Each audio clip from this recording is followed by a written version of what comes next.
Do you want to change your life? Change your thinking. Change your life. Do you want better relationships? Change your thinking. Change your life. Do you know the potential of who you are today, who you can become? Change your thinking. Change your life. Join Dr. Preston Rich as he helps you to change your thinking, to change your life. From the military to corporate to the classroom, Dr. Rich shares his experience and knowledge to help others be their best selves. In this fast-paced world that we live in, we tend to forget how special we are. Change your thinking. Doc Rich says you are perfectly imperfect and uniquely amazing. And we're going to act like Change your thinking. Change your life. Call in or listen in as Doc Rich Speaks. Ladies and gentlemen, your host, Dr. Preston Rich.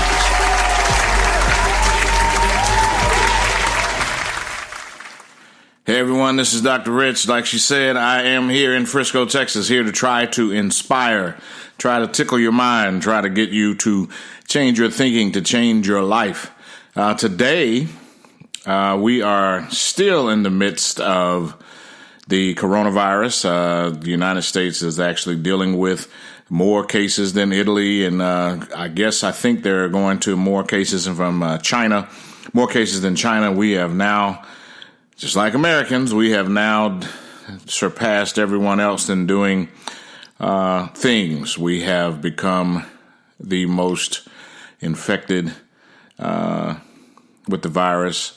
And I believe that with this, we will be able to come up with a cure. With this, we will be able to show the other nations that we are victorious over this virus. I think that we are the best country, the best nation in the world. And I think that we will be able to come out of this on top. Now, today in the podcast, I want you guys to keep your heads up. Here we are on Friday. Well, yeah, today is a Friday, and we are looking at the first week for many of you. This is the first full week of working from home. This is the first full week of homeschooling. This is the first full week of leading others remotely. This is the first week of being led remotely. So I put together a couple of things. Actually, I've put together several things, but I'm not going to inundate you with all of it today. I will give you some things. Today I want to talk about change and transformational leadership. Probably not in that order. I'll probably go with transformational leadership first, because the last podcast I did was I talked about a toxic work environment, and there are certain things that people will be able to do as far as leaders. Number one, to actually understand or identify a toxic work environment. Number two, you will be able to ensure that this toxic work environment does not infiltrate into other things to where it deletes or denigrates your productivity. I think that we all have an opportunity here as leaders, and companies have an opportunity here to ensure that toxic work environments don't take over. And it also ensures we also have the opportunity to ensure that our workers stay connected, engaged, involved, and productive. And one of the main things that we have to do, however, is to show them that they belong. As leaders, you're going to have to get in gear. You're probably going to have to change your leadership style if you're not already a transformational leader, which I don't know why more companies don't foster this idea. There's a lot of things that people try to talk about with transformational leadership, but really they're just transactional. Now, mind you, you can't have transformational leadership without having transactional leadership. The two were actually derived at the same time or developed at the same time with Bass and Burns. I'm not going to go into the seminal articles or the seminal information that started this, but go ahead and read about it if you want to. You can Google it. You can go to scholar.google.com to get peer-reviewed data about it, things that we as PhDs read and contribute to. The funny part about that is a lot of that stuff that is in scholar.google.com never gets to corporate, because Who wants to read a scientific article? No, that's kind of boring to people who are not, nerds. So here I am as a person, as a conduit, if you will, to try to explain some of that, break it down into the terms of that you can actually use in corporate. Okay. Transformational leadership. Well, let's first of all, my name is Dr. Preston Rich. I am here to help you, to change your thinking, to change your life. I truly believe that your thoughts become your words become your actions become habits become character, and your character becomes your destiny. If you want to change your destiny or change your thinking or change the direction of change your direction of your life, you need to change your thinking. If you need to change the way you want to talk, you need to change the way you think. Everything starts with a thought. So having said that, I am thinking that I want to explain to you some of these items, and I want you to actually log on to my website. I want you to get onto my social media, DocRichSpeaks, just like the podcast name, DocRichSpeaks. If you want to email me, you can email me at doc@prestonrich.com. You can get online to go to prestonrich.com and engage with me there. If you want to get into Instagram, Facebook, or Twitter, or YouTube, you go to my YouTube channel to see some of the videos, and you'll also be able to catch the podcast, the MP3, the voice part of the podcast. Obviously, all the podcasts are. You will be able to catch those on YouTube. You can download them. You can go out anywhere. You can go into Apple Podcasts. You can go into Google Play Podcasts. You can go into Deezer, Podcast Addict. You can go to several of those that I distribute to, SoundCloud, any one of them. The main thing that I want you to do is ensure that if you find something that you can use, just a nugget, if you find anything that you can use, please tell a friend. Have them subscribe to my podcast. Hell, tell your boss, tell your managers, tell your CEOs, tell everyone about the things that Dr. Rich is trying to do. I hope that I come across as very genuine, which I am. If anybody knows me, they know that I sit here and I pretty much don't bite my tongue. I say what's on my mind. A lot of times all the time I try to ensure that I think before I speak. And then again, I am human, and sometimes some things come out before I'm able to fully think about them. This is not the case here. So let's get to it. Number one, transformational leadership involves 4 concepts, or we call them the 4 I's in academia. And transformational leadership, number one, is a leadership style that uses influence, stimulation, motivation, and consideration to see the best in the individuals that they lead, and to communicate or help those people get to a point where they are from one point to another, and gets them to a point where they probably never thought they could get. See, as a leader, you should be able to identify the potential in your people. If you can't identify that potential in your people, then you probably don't know the potential in yourself. So the first thing you need to do is identify the potential in your people. And when you try to take yourself out of the equation and get your people to where you think that they could be, then you start to become a transformational leader. Now, I'm going to tell you something. Leadership is not for the faint of heart. People always talk about leadership. Oh, I'm a great leader. If you ever hear anyone say they're a great leader, they're not. The people that tell people that how you understand if someone is a great leader or not is you talk to the people they've led. And if those people are still trying to be led by these folks, if these people are in different positions, if these people have advanced their careers because of these individuals, those individuals are great leaders. The people that self-identify, I am a great leader, they're not. They're looking to be a great leader. Those are transactional leaders, because some leaders think that because they get things done, that they're great leaders. Nope. They're transactional. They get things done. It's funny. People gauge themselves on how much they get done as opposed to how many people they develop. Transformational leaders gauge themselves on how well they develop their subordinates, how well they develop their teammates. And it's not even subordinate. Subordinate, I hate that word, really. You develop your teammates. A lot of times people don't understand why they turn around and they have nobody on their team. It's because they left you. Yep, they left you. Here you are thinking you're the grand poobah leadership, and find out that, you know what? When people come to you and they leave you, you don't ever leave them, or they never leave you better than they were when they started, than you started. If you are a person who comes to a scene and you have individuals on your team and those individuals are in the same position that they were when you leave, you're not a leader. You didn't do anything to lead them.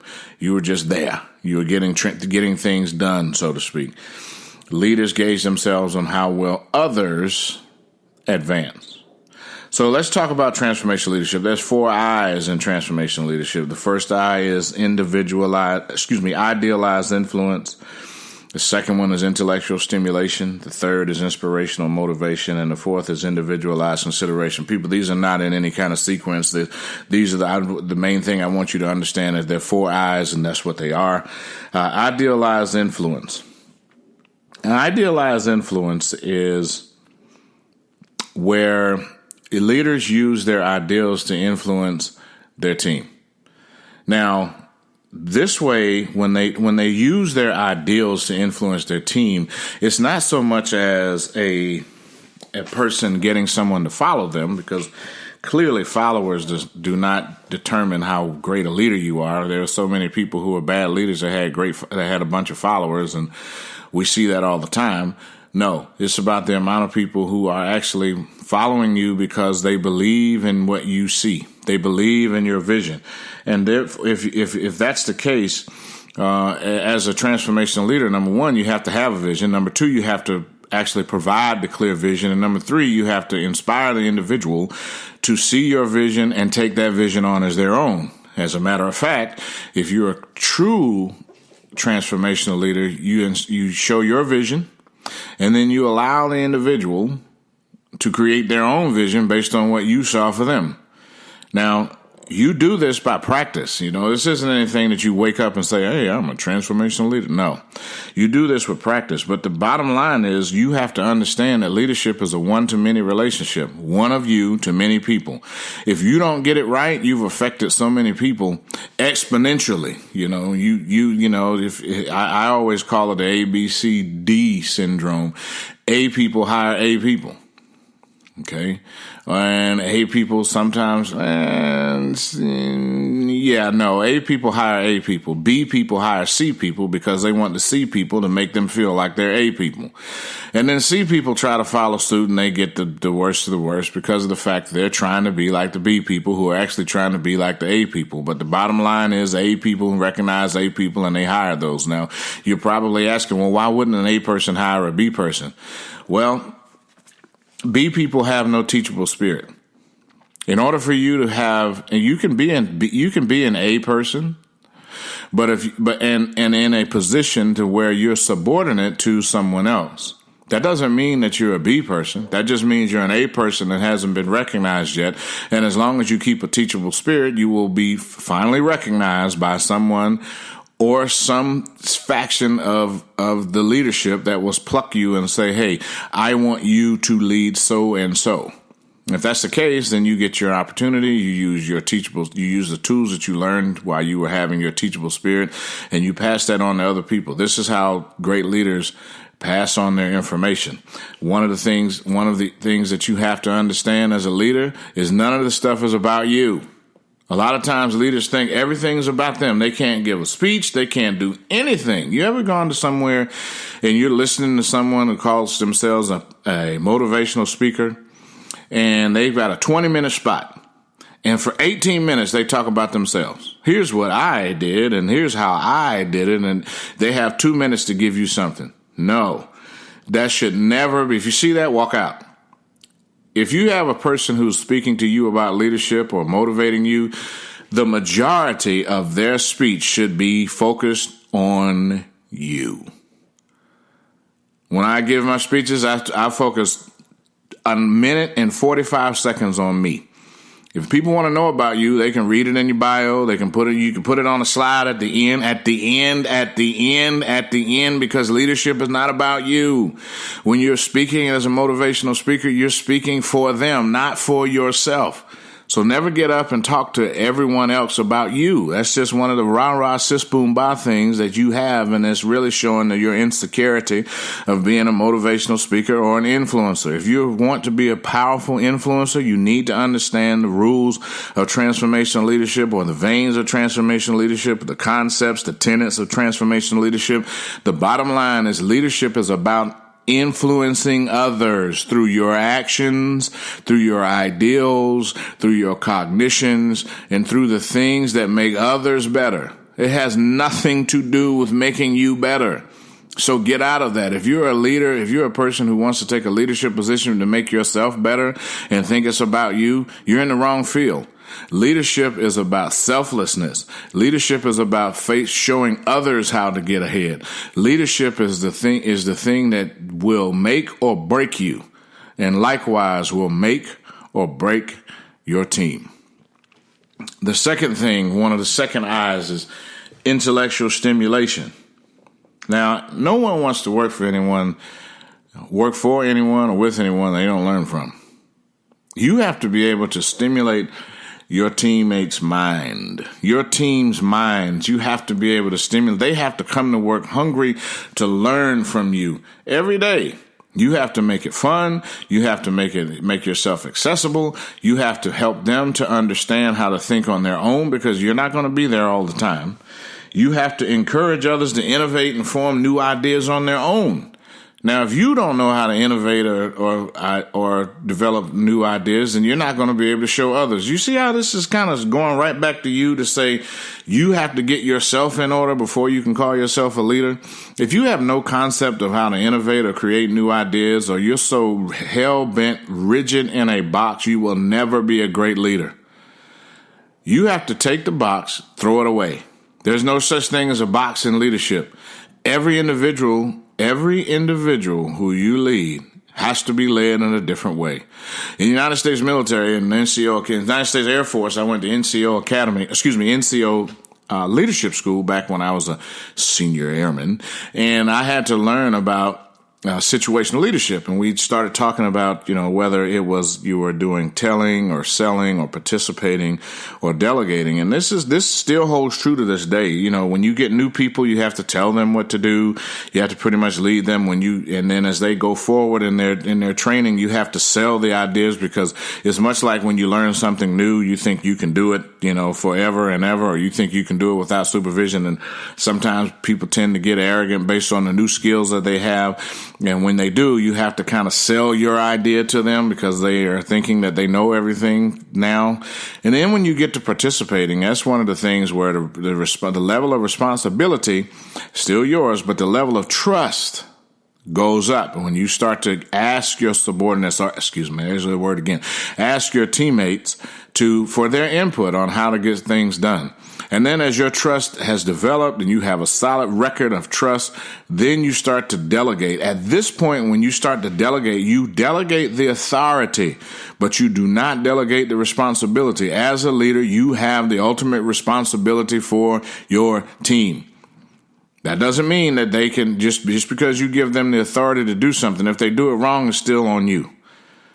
If they do it wrong, it's still on you. If they do it wrong, it's still on you. I was at a company where I was the project manager, and one of the people on my team miscalculated something, and it came to a $30,000 oversight, to where our project was short $30,000. No one on the team, my upline, no one wanted to go to our VP, our executive VP at the time, to say they needed $30,000 more dollars. Well, I did, and I went into his office, and it was a 5-minute conversation. It was a 20-minute conversation. 5 minutes was, yes, you can have the $30,000. 15 minutes was him asking me who was the person on the team that did this. For 15 minutes, I battled that man and said it was me. Why did I say it was me? Because he wanted to know who was the person that actually had the miscalculation. And my answer every time, he asked me 6 times, my answer was me. You know why? Because as a leader, it's your responsibility for that team. You should never put your teammate out to your upline to say that this person is the person that should be in trouble, because number one, that's a coward. Number two, you're supposed to be there for your people. Whenever I lead teams, I have two what I like to call richisms. Number one, don't ever get me blindsided. Number two, no one messes with my people. And I don't care I don't care, short of being Jesus Christ, don't mess with my people. Period. End of story. And that is the thing that you have to ensure that you give your people to ensure that they keep going. Your level of push has to be the same, whether they want to steer themselves into the organization to bigger and better things, or they want to steer their way out of the organization. Your level of push should always be the same. Consistent pressure, teaching them in a way of understanding, of fostering education and empathy, and helping them to develop their own ideas. Intellectual stimulation and transformational leadership involves you as a leader making sure that they, as teammates, understand how to think and giving them the ability to do so on their own. Number 3, inspirational motivation. Now, I don't think that I have to go into a long soliloquy here to explain to people what inspirational motivation is.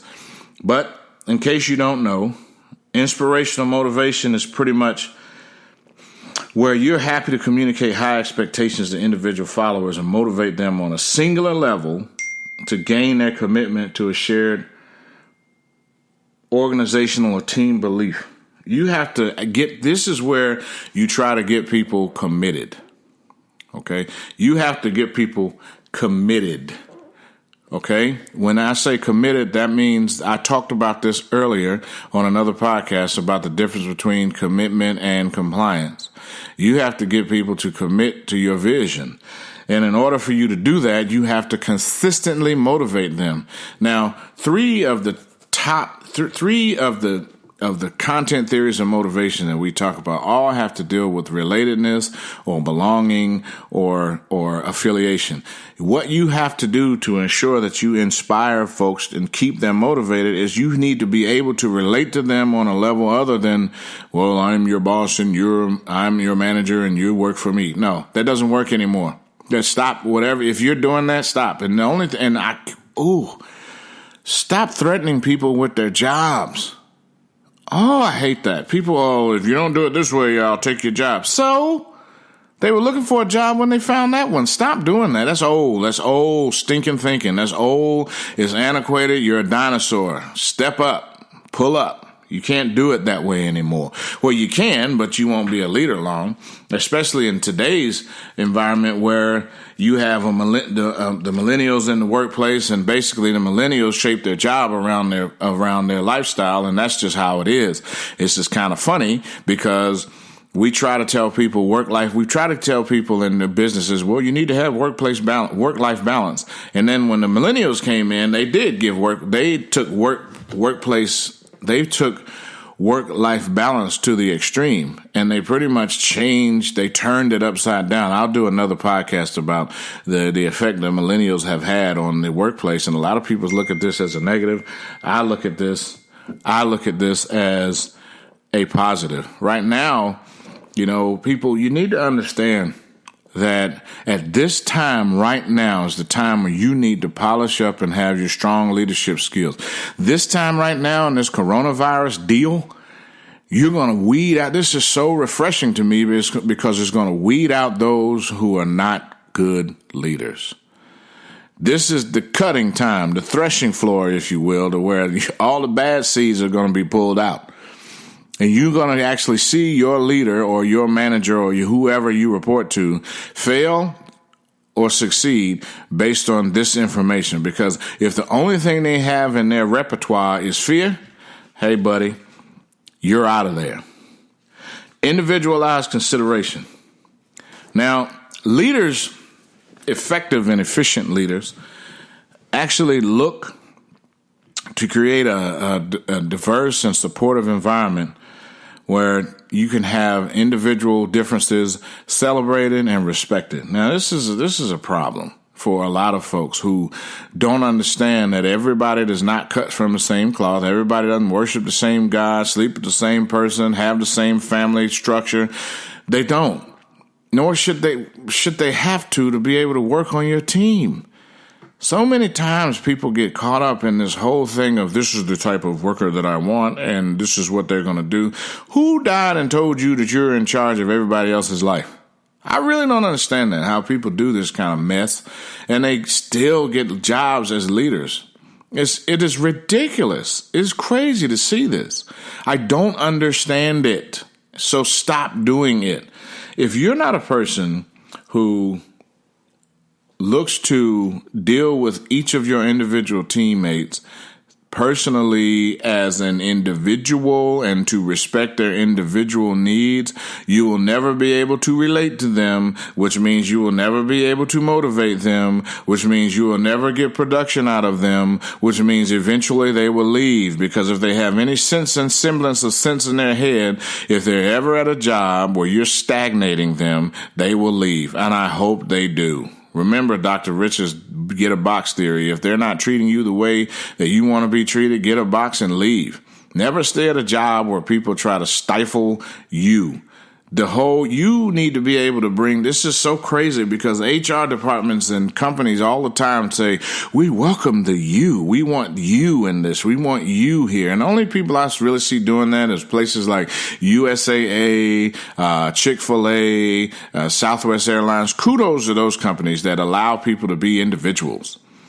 And really, trying to figure out why somebody does something outside of the job, especially if they're doing the job and meeting the expectations of their job description, it's none of your daggone business what they do outside of their organization. And you need to understand that you're not hiring a worker, you're hiring an individual. An individual. And you need to be able to consider said individual the way they need to be considered in order to continue to have them what? Motivated, and continue to be what? Related to them, and continue to get the best them you can get. Now, people, I gave you a lot.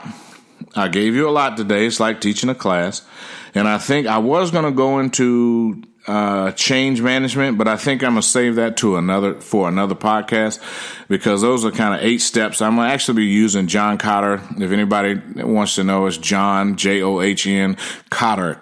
Capital Kotter, not Carter, Kotter, Kotter.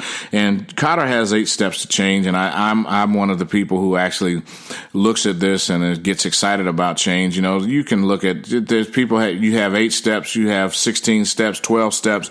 Really, if you want to look at it, you know, Kurt Lewin said people change in 3 steps. You know, they stop doing what they were doing. They learn something new and then they do that thing differently. So really, you know, Kotter kind of expanded in from 3 steps to 8 steps, and somebody came on top of Kotter and made it in 12 steps, and somebody came over them and made 16 steps. Yeah, bottom line is people change the way they change, and you as a leader have to respect this and have to embrace this and have to ensure that as a leader you keep having them do it. Now, people, transformational leadership, I talked about it today. Getting people to see your vision for them and inspiring them to get it done. There's 4 I's to transformational leadership: idealized influence, intellectual stimulation, inspirational motivation, and individualized consideration. These are the 4 I's in transformational leadership. And if you work on that as a leader, you will ensure that you don't lose the people that you have, and you'll be able to foster a great work culture, a great work environment, and you actually will be transformational. Hey, folks, again, you're going to hear about it on my trailer on how to get in touch with me. I want to hear from you folks. I haven't heard from, I've heard from maybe 2 people. I want to, shout out to those folks who I know. Yes, we are still out here in Frisco, Texas, doing our thing. The homeschooling thing is coming along, and oh my God, I think teachers need to be paid triple, because I can't seem to get my kid, and it's my kid, I can't seem to get my kid to stay in his chair long enough to do his work, but little Preston does his work. He gets things done. shout out to Frisco Montessori Academy, Miss Mullins, his teacher, Miss Bendazu, all the folks over there at Frisco Montessori. They've had to actually make a switch, make a change. And that's one of the things that I'm going to talk about in my next podcast. I promise to you folks, I have a couple of new hot, fresh ones coming up, and I want you guys to listen to those. Hey, in this time right now, we need each other. We need each other. We need each other. And if you are a person who doesn't understand that, then you need to open up your mind, because you need to foster and maintain a teachable spirit. Folks, that's my time. I thank you for giving me that time. And if no one's ever told you, Doc Rich loves you. Peace. You've been listening to the Doc Rich Speaks show. We hope we've stimulated your mind and inspired you to be your best self today. If you've enjoyed the show, tell some friends and join us next time on this same station. Follow Dr. Rich on Twitter, Facebook, Instagram at DocRichSpeaks. You can download this podcast on Apple, Google Play, SoundCloud, and Spreaker as well. In the meantime and in between time, remember, you are perfectly imperfect and uniquely amazing. So just be great every single day.